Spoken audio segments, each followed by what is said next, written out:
Okay, so maybe sorry. No, this is going. Okay. What maybe I'll do this if I have enough time. I'll do it. I'm really trying to edit the Whole Foods mom video because I just feel like it's a concept, but it's a lifestyle. There was some TikTok girls who did a good job of like describing it, and I might be able to find the clip, but I haven't seen like Jasmine Tukes is the Whole Foods one. Like everything, like it kind of was a theme, but then she turned it into a lifestyle. Like how Ballerina Farm turned being like a white farm mom from the country into a lifestyle. Jasmine Tukes is like the city version of that. That like it's that, okay, but it's like she's in the city. She's not on a farm. Right? The Whole Foods mom. There's no Whole Foods on the farm because the farm provides the food to Whole Foods, and then Jasmine's husband buys the food, and then you see how that goes. Like Hannah is like literally taking out the whole production process. Like they literally have their own food because they have a farm. Anyway, let's go back though, because I feel like we missed some. Not we. I definitely didn't, but some people missed the lessons that Issa Rae taught. Like, I don't know if there's an Issa Rae masterclass, but all her talks are on YouTube. Like all of the talks, every conversation is like public on YouTube. See, the thing about like the reason that I started with the Pedigree Princess is because like I think a lot of you like the AIDS. I don't think there's any Atlanta girls who are following me, so this doesn't apply to you, but you might be wondering. You might have that cousin, you know, like that cousin who believes she's pretty and she lives in Atlanta or she lives somewhere else in the South, like the Lotto type of girl, some girl like her. And then in your mind, you're like, oh yeah, well, she's going to go to LA and she's going to be great, or she's going to go to New York and she's going to be great. Well, actually, Lotto's currently on tour with Drake, and they're not even doing American tours. They're touring in like Europe. Like I know Tate McRae, like when she came to Nashville, she sold that shit out. Like, so if you're wondering like who right now is selling tickets, it's like Sabrina Carpenter, Tate McCready, her, at least from the girls. Ira Starr is selling tickets a lot. She's like been opening for Coldplay and Chris Brown for like the last 2 years. So there's that. Like she's certainly filling seats, but not even that, because I think ticket sales are one thing, and you can talk about those type of metrics, but there's a whole other thing in terms of like actually having artists who have messages. Now, what I really hope for Tyla in the album that comes out is that it's personal. I do think this EP that she dropped for summer, I hope it continues to be fun.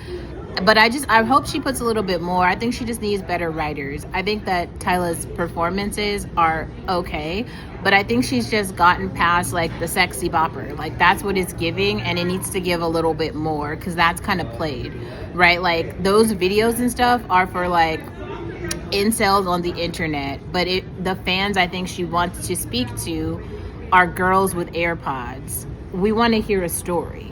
Like, you know, like we want a real story, and she's not giving us a story right now. She's giving visuals, and like we're way past that. Like Taylor Swift raised the bar for music. Like, bitch, we need a story and an arc. You got to be in an era. Like if you're not in an era, we can't feel it. Like we need like legitimately an era. And I think that's what the Tyla story is like missing. And we need that to get like I want that from her. I want that from Ira Starr too. I gotta be honest. Like I want Ira Starr to give us a like narrative arc. You feel me? Like I want to know like a beginning, middle, and end of like the entire story. I you know what I mean? Like I don't want no more fuzz. The fuzz is just no more fuzz. But let's go back to what is it exactly that everybody missed from the Issa Rae story. So it's not just that. Okay, let me start from the beginning. The Pedigree Princess is the story of someone who already started with so much privilege that they ended up in Stanford. Okay, like that is the difference between Issa Rae and Kehlani is like 4 lifetimes. And I think that's, you have to start there. Like, I don't know why Holly Weird is like promoting Kehlani, and I don't understand to whom.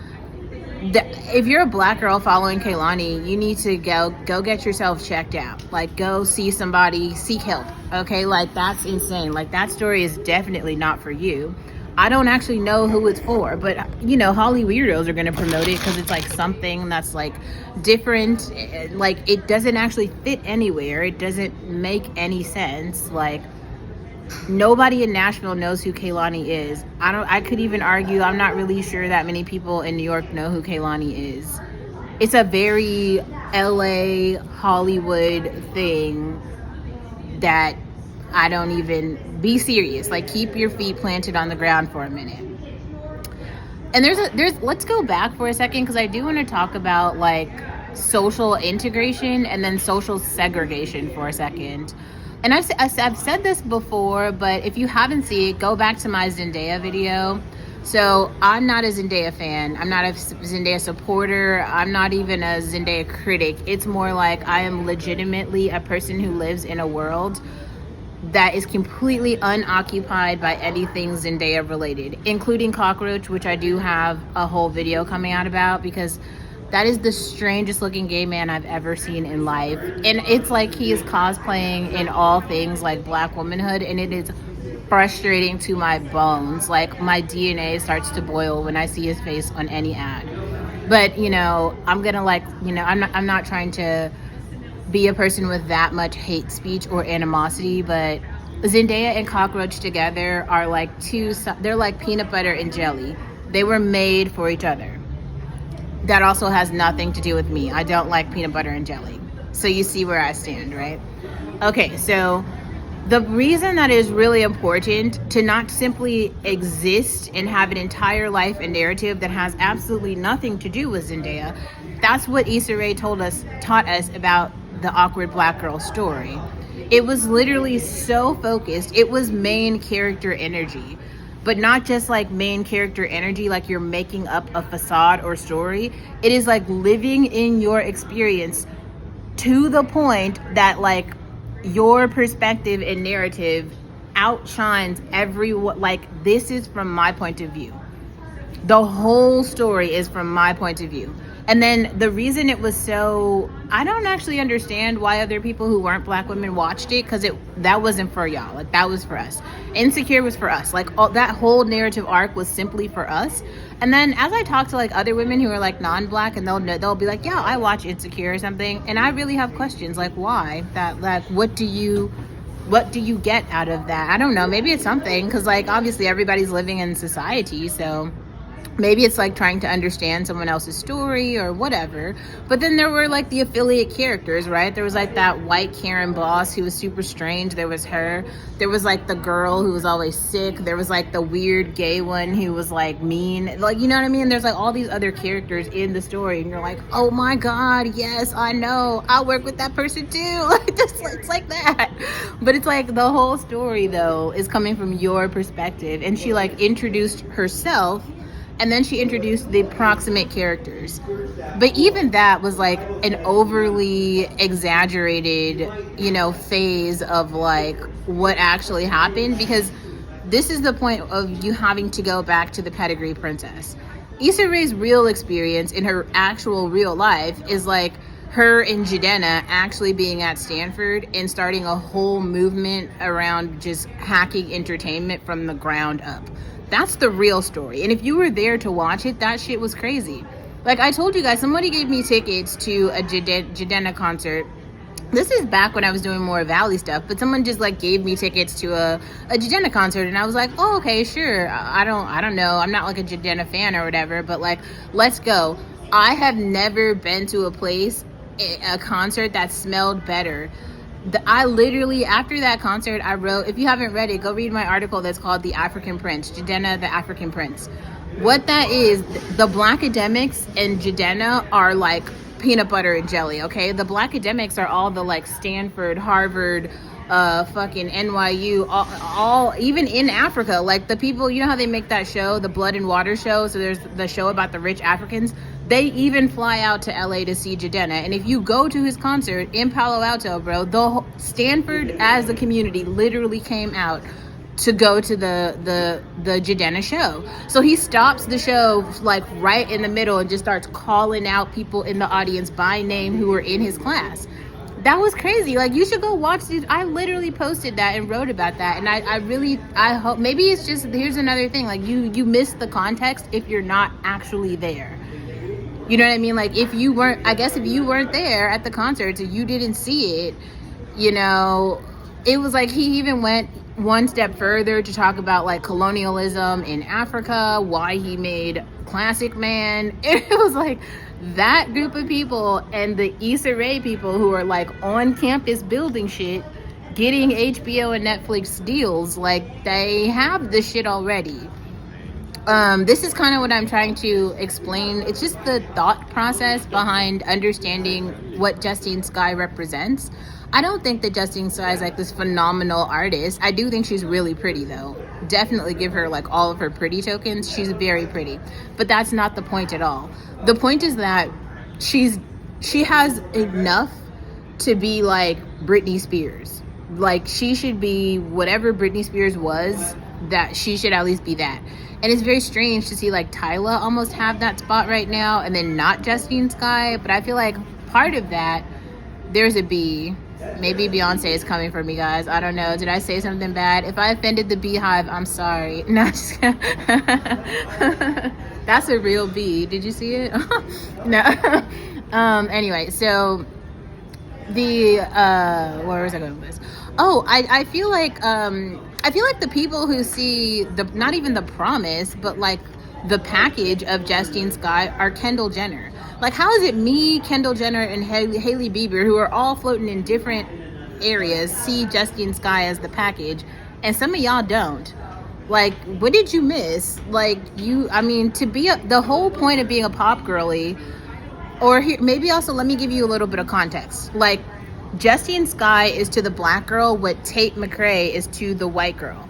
And when I was in Nashville, I worked a shift that was like it was on the day of a Tate McRae concert, and the place I was working was like a super girly spot, so everybody who was going to the concert was there getting their meal right before they go to the concert. It was like the most adorable thing ever. It was a bunch of like tween girls who were getting non-alcoholic sparkle cocktails. They had their Tate McCready t-shirts on. They had Tate McCready hats. They were all there with their dads. They had like, you know, it was a whole event. The whole town for those 2 nights were turned into like Tate McCready, like Wonderland. And then, I don't know, maybe you actually had to be there. She was so pumped about like, I guess, the support that she got that night. Both nights she went out with, isn't her boyfriend the kid Leroy or something? They both went out to the bars in Nashville and just partied with everyone for the whole night. So then the city even got more turned because she was really out in the community, like having a blast. And then she even went further to go to that dance studio where all the dancers were dancing to her song, and she joined the class. And it made everyone even more pumped. Like, that is how you get the like trickle down effect of like, we are here. And that's what like Tyla has that. Like, the South African community is doing the same thing with Tyla. And that's what I mean. That's the difference between like Kehlani and Tyla. Or even like Rihanna and whoever else. Like, Rihanna is so Bayesian. That's what I think it's so strange to see America try to like promote Rihanna like she's one of their own. It's like, you have no idea. Rihanna and Barbados have a very strong ethnic tie to, Rihanna and A$AP Rocky have a very strong ethnic tie to Barbados. Both of their parents have been there for generations, like a few generations. That is why she chose him. And I brought that up before, but it's like, okay, I mean, it wouldn't really matter if Rihanna didn't do well here. I honestly believe she's going to take her children and her baby daddy or whatever, and they are going to go be like princely in Barbados very soon. That's why she keeps saying shit. Oh, I'm not gonna have tablet babies and blah blah blah. She's not even gonna have American kids. Like, her kids won't be in America. And the same thing, I've said this before, but I just hope it doesn't encourage more people to move to London. But Jay-Z and Beyonce like have been scouting schools for little Rumi to go probably to a boarding school in London, and they're buying property there. So like, I mean, take that as you will, I guess, since we're giving inside scoops to things. But like, if you're talking about who the power elite are and what moves they're making, none of them are making moves of like, I'm trying to make this Americana. Like, that's not the thing.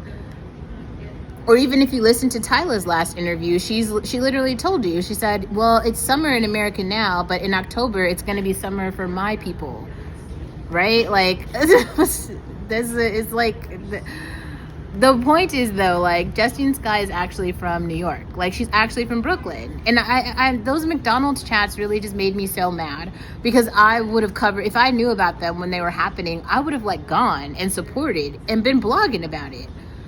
Why aren't y'all doing that?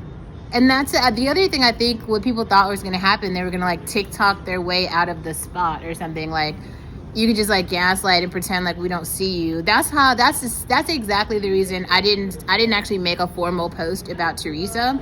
Like, I know Teresa knows me, but like, that doesn't mean that we need to be homies. And I'm not going to try to give any inclination into like who I know or who I follow or what I do or what I say, so that you could like pick up on it and be like, oh, well, this is because no, like, everybody just stay in your own lane.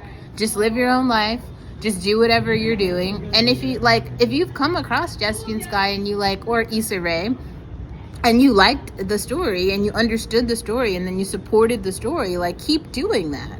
That's what you should do. But don't think you're just gonna like gaslight somebody else out of their spot by not being a supporter, right? Like, detracting from somebody else's talent doesn't make you any prettier or any more talented. And we all see it because we really have the internet, right? So like, the proof is in the pudding, and I guarantee you there's a bunch of people at the finish line with the actual things. This is why I can do throwback videos and be right 4 years later, right? Like, you kind of know who has the shit and who doesn't.